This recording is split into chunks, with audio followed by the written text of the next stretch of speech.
Hello, everyone. Welcome to Stories That Shape Us. My name is Joanna Daniel. For the last couple of days, we've been talking to, having conversations with women who took part in the Come See a Man devotional series. And as you've seen, if you're on this journey, the stories are varied as much as the women are varied. And today, I have someone to introduce you to. You may, if you've been at Wounds to Scars for a while, you may know her, you may know her name, you may have seen her on the internet. She helps social workers to become independent. She is a sister, a prayer partner, a support, and all of those things. And so I'm going to introduce you to Nicole Louis as we talk about some of the challenges in developing a routine, the ups and downs, the highs and lows, and how important that is to reaching our goal. So help me welcome Nicole Louis to Stories That Shape Us. I'm going to let her in now. And if you are watching this for the first time, if you're watching our YouTube, this Stories That Shape Us on YouTube, welcome. Please don't forget to like the video, to comment, leave a comment, subscribe to the channel. If you're new and you've not subscribed yet, please share the video as well with those who you think might benefit. Welcome, Nicole. Hello. So I was telling everyone that you help social workers to become independent. Is there anything else you'd like to tell them before we dive in? I guess that sums it up. I help people in other industries too, but my niche and my passion is the social work industry, and those in that profession. So yeah. All right, thank you. So I was also saying that we prayed together in the morning. And you know what? We're talking about routine. And one of the things I'm always afraid of when I agree to pray with someone is that, can I maintain the time? Like, will I remember to call? Can I wake up?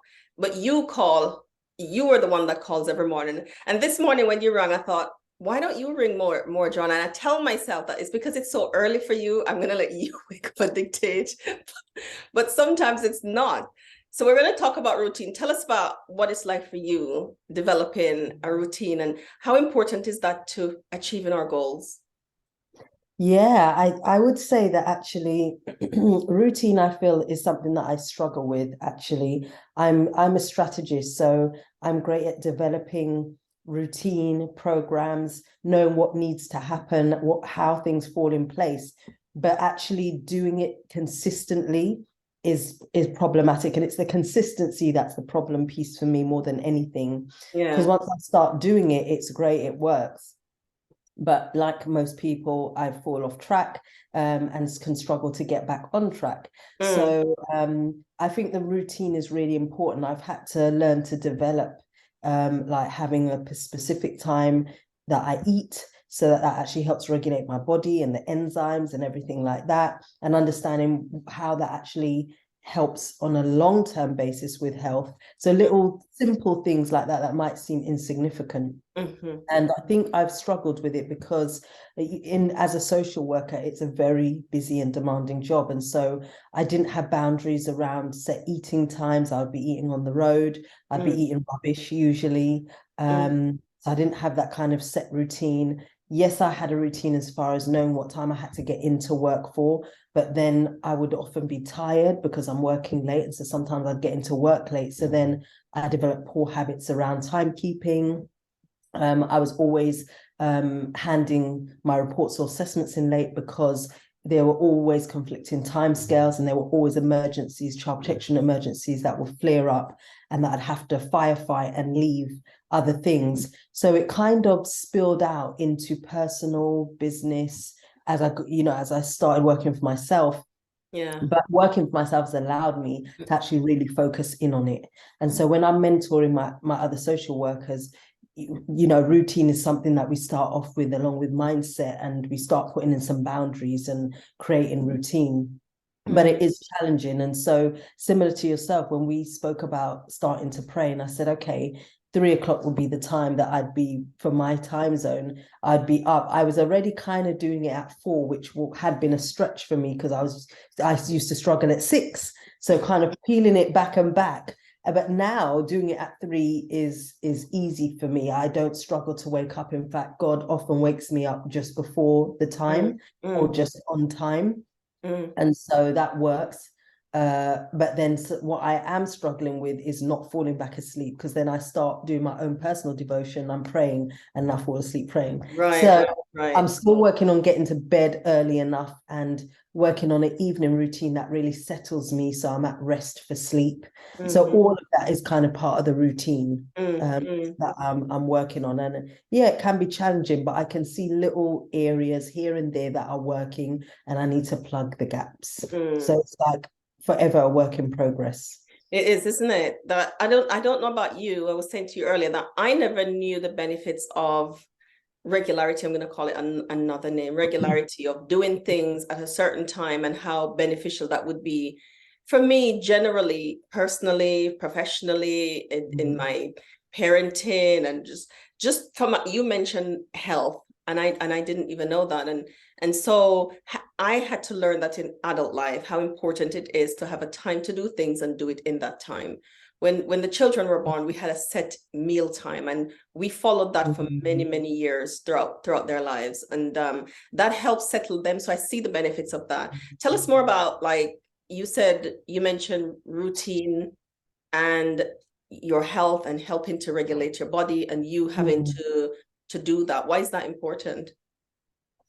Yeah, I mean, I think it's important, as I've learned more as a gospel medical missionary, learning more about understanding how the body works, about how everything is connected. It's like, the Bible talks about, one member doing one thing, and then you've got another member for something else. It's so with the gifts that God gives us, that we all work together to make a body.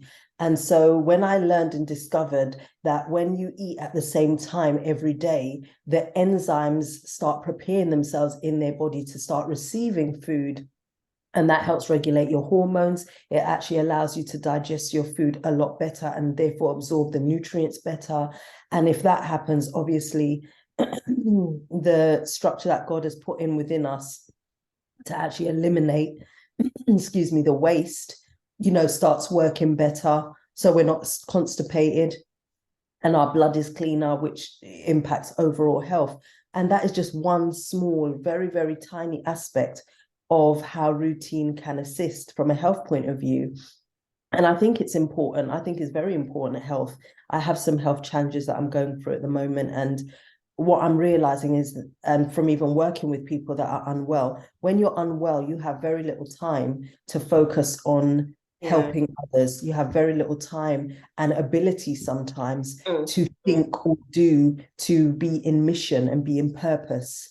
Because you're occupied and your time is spent with worrying about your own health, trying to get yourself at optimal, or not just feeling able to do something because of how you feel in your body or mentally.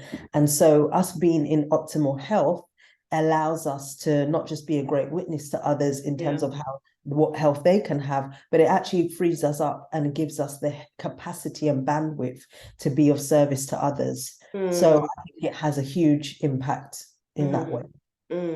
You say bandwidth. What does that mean? Because I use that word often, and sometimes people say, well, what do you mean, Joanna? I was going to ask as well, how does it help us mentally when we have a routine? How does it help our mental health? And I'm assuming that bandwidth, well-being, mentally, all of it is the same thing. How does it help? Yeah, it comes under slightly different, because bandwidth is about having the space and capacity. Like if I'm focused on my health and I've got a routine, or I have to have a routine where I've got to take tablets, I've got to go for a walk, I've got to go for checkups, that is all taking time, and time is a commodity. It's the most valuable commodity we have. So when I'm busy doing all that, I no longer have the time to go and visit a shut-in, somebody that I know is unwell, or go to hospitals to visit somebody, because I'm busy going to a hospital for my own appointment, and then I've got to get back to cook and do whatever else. So everyone's busy, and although we're in an age where we have gadgets and gizmos that reduce our time, we still don't have time. And so I think health can be one of those things that take up time when you're unwell. And similar from a bandwidth point of view, also from an emotional having the emotional bandwidth when you're trying to work on your health and dealing with things. Stress is something that eats away at you Oh, it does. silently. Even when you don't think that you're stressed, you think you're feeling quite okay today, but actually the undercurrent of stress in your subconscious is still there eating away. And so that can spend you emotionally and tax you. So by the end of the day, you're thinking, God, I haven't really done that much, but I feel exhausted. I'm ready for an early night tonight. You know, your bandwidth is limited. Whereas had you been, you know, chipper, full of energy, full of gusto, you've got the bandwidth, you've got the time and the space, headspace to think, who can I go and serve? Let me go and visit so-and-so. Let me go and do this. But when you're in that state, it's about survival and getting through the day. So and that's what I mean as I, you know, refer to bandwidth, having time, having space, having energy to do things. And then the importance, I think the other question that you asked was about the how does routine help with like the mental health, because your body knows what to expect. It's like when your body stores trauma, but your body also stores happy memories. And that's why we get triggered. When we talk about triggers, we always think about the negative triggers, but we also get positive triggers, and that's why we refer to nostalgia and things like that. And so your body remembers that. So when you have a routine, it knows what to expect. And from a mental point of view, you don't have to hold things in your head. So when I'm using my planner, sometimes I'll think, oh my God, I've got this and that to do. And then I've got to remind myself, you don't have to worry about it because it's in your planner. You've got it scheduled for Wednesday, because Wednesday is your meeting day. You don't have to worry about the video that you need to do for your ministry website, because your ministry stuff is happening Thursday. It's covered. So just knowing what is coming, having a routine, and getting into a rhythm with that routine and comfortable with that routine allows you the freeness to just be okay and to be settled and to be calm and to be creative, because you can't be creative when you're stressed and stuff like that. It sounds like, I mean, routine sounds like such a boring thing, isn't it? Like, gosh, I've got to do this at 9, 10, 11. But as I'm listening to you, it sounds like it's a preventative measure for a lot of things in looking after ourselves. It helps us manage stress. And it sounds like a deeper layer of self-care when you have a good routine. Yeah, I've come to learn that. And I think being in the social work industry, and I tell my mentees this all the time, also, we neglect ourselves. We have no, and that was one of the reasons why I left working for the government and started myself. That was one of the things that were up there in the list, that I had no work-life balance. I was rushing around all the time. I was tired. All I did was go to work and church. I had no other activity, there was nothing else going on. And so, hobbies is also part of self-care, doing all those things. And when I got used to like working for myself now and developing an evening routine where from a certain time I switch off, I go for my walk after I've already eaten, I've done my digestive walk, but I go for another walk just to unwind, offload, take in the scenery, what's there, being present. And then I come back, and I used to, when I was in London, I used to like switching off all the lights and putting tea lights around the house. So it had a very romantic ambience. Even though I'm single as a dollar bill, I like a very romantic. Single as a dollar bill. Yeah, it just relaxes me. I'm very much into like that ASMR. But I didn't realize that it was even a thing. But from childhood, I can remember if somebody touched me gently, it would give me tingles and it would relax me more than anything. And that also feeds into a story my mum used to tell me about my grandparents having to come and take me in the pram to settle me if I was crying. But as soon as they'd come back with me, I'd be crying again. So even in the snow, they'd have to be taking me out in the middle of the night. And so that kind of knowing myself and learning that about myself allowed me to incorporate that into my routine. So I would put these tea lights around, everything's neat and in order, everything has its place, and it just calms me down. And then I'd have a nice hot bath with Epsom salts, and then I'd watch something on YouTube. And that was part of my wind down routine. And then I'd do my devotion and fall asleep to a sermon or listening to the waves on YouTube or something. Sounds so nice. How consistent is it, or how consistent does it need to be to have an impact? Because it sounds really calming. I felt think daily. listening. Huh? I think it needs to be the rule as opposed to an exception. Right. So whatever that looks like in terms of the reality of your Mm, time, because some mhm, people are mothers, wives, and mm, carers for their elder yeah. parents and whatever. So it has to be realistic for you. But even if the routine and the habit was that twice out of the week and it happens on these consistent days and it's a zero tolerance that can be interrupted, then that's what works for you. For me, it was a nightly thing. Sometimes I'd even have a bath in the middle of the day if I Yeah. fancied it. I was able to make those kind of adjustments if I wanted to, because I work for myself. So it's whatever fitted in for me. But yeah, of the evening, that was, and I looked forward to that. I really looked forward to that. And then, the morning would be a routine of going to see my personal trainer, coming back, going for my hour walk straight away, and then come back and having breakfast. And then I start work at a certain time. It does make you productive because it means that I know that I'm taking care of business, but I'm taking care of myself. Yeah. So if I'm well to an extent, then I'm going to have the ability, and I'd also feel it just settles me and makes me feel like I'm not in deficit in that area of my life. So important. I'm balancing. So important. I've had to learn that in this season I'm making up for not doing that, because sometimes as a mom, self-care can make you feel guilty. And I remember years ago, a client said to me, you need to practice what you preach. And I'm like, ouch. So I've had to learn, and that didn't even get to me because I kept going. Because also, Nicole, when we are used to something, that's what we do. This is what I saw everybody doing. This is what I saw the women around me doing. So this is what I did. And although I said I wasn't going to do it, but we do what we know, we've always seen. So this season, and this season started a while ago, a couple of years, is there are days when the sun is streaming in through the window and I'm lying on the couch for 5 hours. And that's just where I am that day. I'll go for a walk, I'll come back.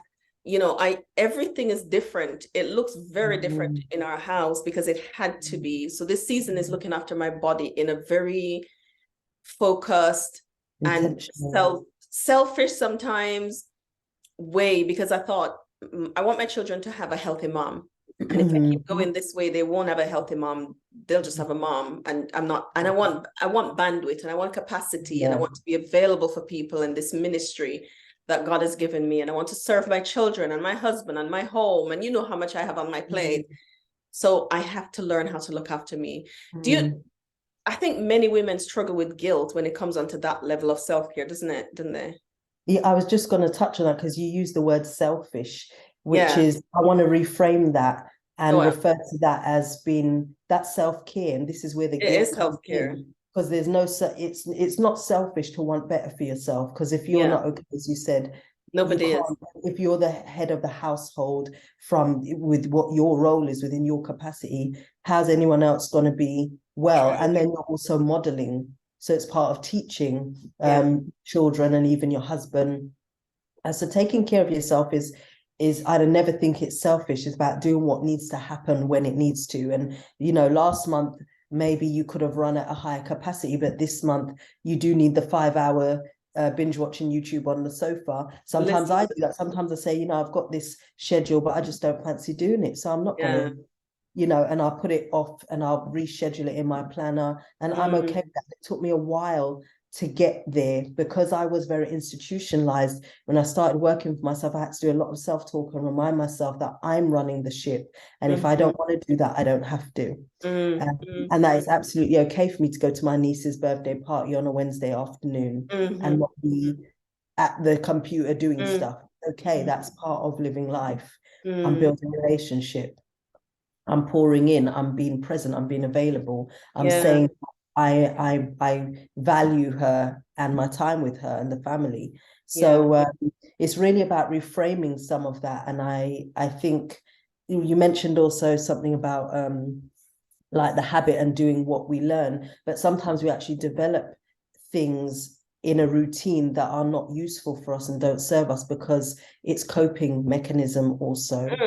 And that is something as well that I've learned, that I've got some really real habits that I'm working on at the moment. And just taken on, I actually just yesterday taken on a life coach that I'm part of a coaching group now. And I was like, thank God that I started doing this, because this is exactly what I was praying about, that I wanted assistance with. And I didn't know it was going to be like that, which is why I was procrastinating and ahhing about doing it. But once I joined it and I started listening to the content, I was like, yes, Lord, this is This what is I what I need. need. Because I need to tackle the procrastination. I need to tackle some of these negative habits that are not serving me, but I keep falling into them because it's Yeah. comfortable. And so just yesterday when I was doing the work, the written work was about how is this serving me? Why do I continue to do it even though I know it's not helpful for me? Mm. Such a And such a so such a good knowing. That's mm, such a good thing to know. Why do I do? mm, Sometimes tackling those things is not comfortable, but we tackle them anyway because it helps us to create change. Yeah. Those are some of mm, the things we do in our groups, and come to the Come yeah, See a Man retreat. We will support you while yeah, you tackle those things. It's not easy. But as you said, I mean, I talk about learning. And of course I understand unhealthy coping mechanisms that we develop. I see my daughter last night. My daughter I went into the kitchen. It was about after 10, and I'm like, bedtime's 9. Why are you here? She says, I just need to spend some time on my own. And she's the sweetest thing ever. And she had a cup of tea, a slice of toast, and she had music on, and she was there journaling. And you I thought, go. and I Wow. just left her there. But so about half an hour later, I said to my husband, can you just go check if she's still there? Because it's late. But she wasn't. She had done her little thing, and she had gone to bed. But I thought, isn't it beautiful that she knows that Yeah, she can carve this little time out for yeah, herself, yeah, to yeah. be with herself and to do whatever Mhm. she's doing?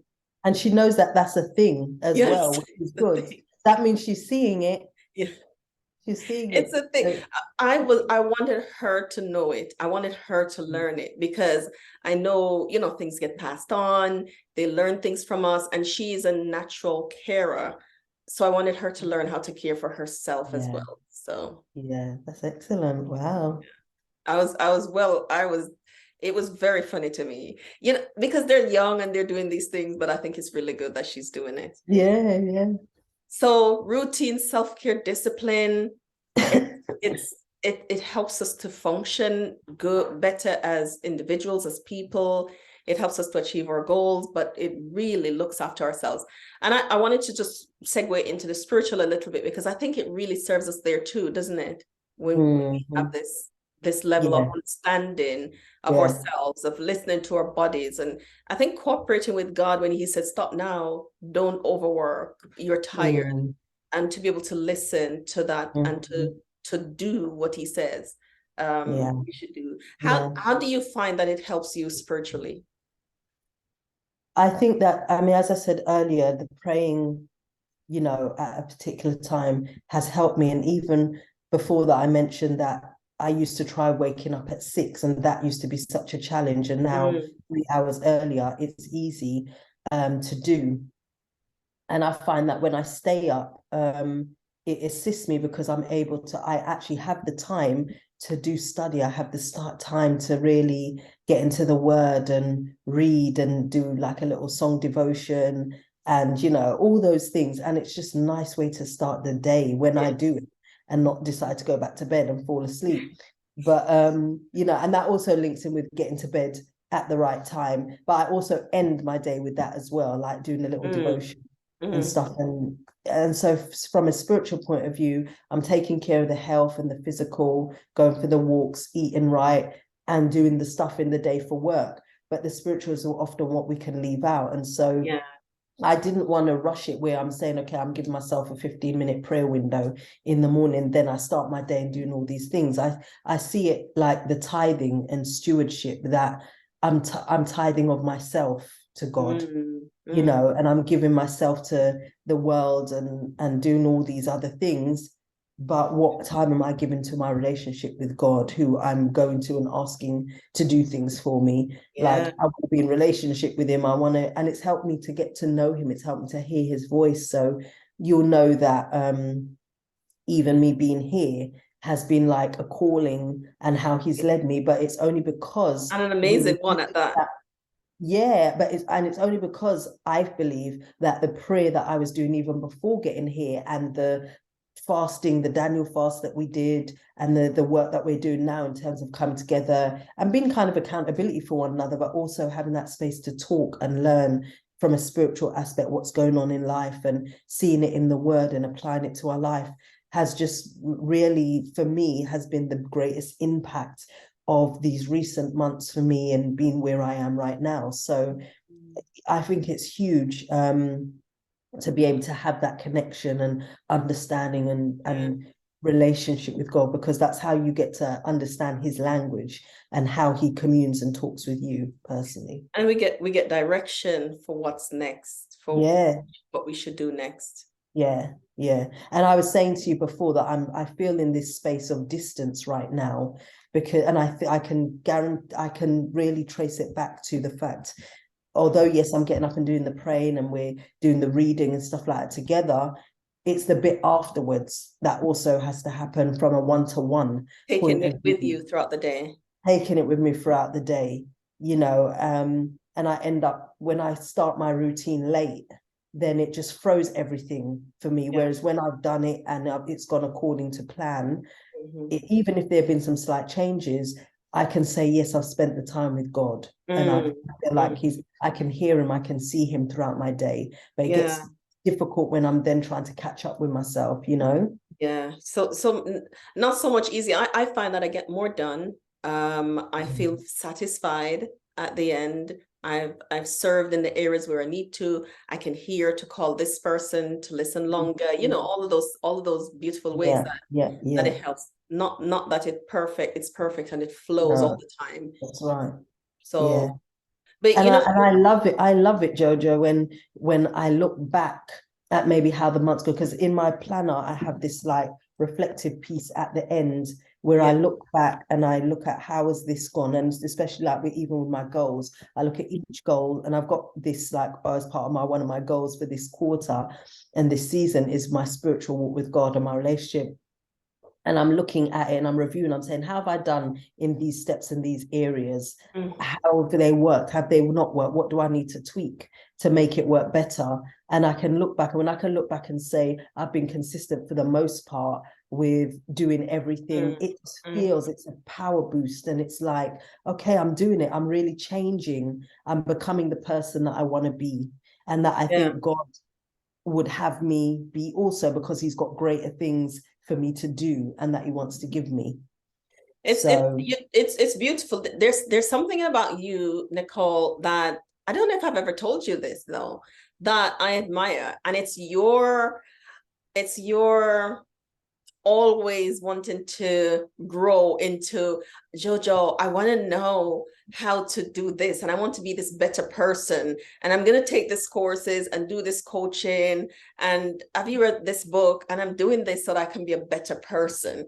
And so you have this vision for yourself that that you are not where you want to be, and you're very aware of the character qualities that you need to develop, and you work hard to get there. And I think that I admire that about you. Have I ever told you that? Thank you. No, you haven't. Thank you. So, I really do. I think about it. I really think about it because I see you working hard at it. And that's why maybe we can talk about routine and developing a routine and what self-care looks like, because you have to do it so hard for yourself as you look after yourself. And for those who are listening, Nicole writes about this some more in the Come See a Man devotional. She wrote 30 days of the Come See a Man devotional. She, unpacked this and some other stuff that she's unpacking.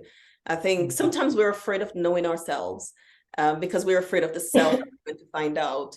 But as you are on this journey of knowing and of changing and of growing, and that's beautiful. Yeah, and even like doing the devotional writing, that sometimes I was writing, I was like, oh, this might be too much. I might be sharing too much. This is a bit, but then I thought, oh well, just other people. I'm not the only one, so just share it and say, and it's a reality, of what life can be like, even as a Christian. So, and I think the reason why I always like push myself in that way, because I think I'm big on reflecting and thinking about where I'm trying to get to in God's eyes, because that thing in the scripture where we learn about the things that I think you look at the Bible characters and you see who they were and then what they went on to do in his name. Mm, And mm. I just look at myself and I'm saying, we talk in the world of business like playing small. As Christians, we play real small. We play real small. Because we And think God, it's humility. We think that's what yeah, humility is. right. And really, God has that for us, and we're operating way down here. And so that tells me that if I can start trying to see myself or preempt or think to myself, how does God see me? What would God have me do? Does God think I could do great and better in this area? Then let me try. Because if I just do the little bit, he'll just open the floodgates and do the rest. And I don't even have to get to where I think he might have me. I Yeah, just need to be willing and he'll do the rest. So, yeah, and I think that's an object lesson in anything that we're doing in life. that's it. And so I'm very open and want to always learn and get to the next level and succeed to do great exploits. Like, look at how Joseph was in prison, but then he ended up being the president. He was a president. You And must have look at done how some he growing, some work, isn't it? Some work to be able to heal and to get rid of some things that he had yeah, years and had gone through. yeah, For yeah, God yeah. to take him to that position where that he was in. And little things like routine are all the stepping stones that gets us to that bigger journey. And so I've realized that and understand how to set goals and achieve goals. And when I'm helping my mentees do that, I'm seeing that it's the little things that seem insignificant that are the fillers that can just streamline the walls that there aren't the gaps them seeping through. So yeah, I think that's important. And I'm going to just finally say also that for us as Christians in ministry, we need that. Because I've come across a lot of ministry workers who they don't have Can that. we pause that and talk about that tomorrow, where we talk about when we talk about that level of growth, because where I know you're going, I think it's going to be, I don't want us to rush that where I know that you're going. I don't want us to rush it because we know the growth journey that we've been on and what we hope will happen. So, but I want to end with this in this segment today on, you said remembering. The body keeps the score and it remembers, we store things in our bodies when we've experienced trauma, our nervous system, the brain, all of that. But the body also remembers happy hormones. It remembers good habits that we try to implement. So that's where routine comes in, where we develop this good habits and our bodies get used to responding to that. Like my body will tell me it's time to drink now after eating. So I'm waiting, and if I forgot, my body says time to drink now, and I go, oh, this is what's going, my chest is burning, I need water. So your body will remember that's why it's so beautiful to develop a good routine and some good habits. Thank you for joining us in this Thanks for episode of having Stories me. That Shape Us. I hope you'll join us on the next story, where we're going to talk about some of the challenges in developing the level of character that we need to develop in order to grow and to do the amazing things that God has for us to do. Thank you.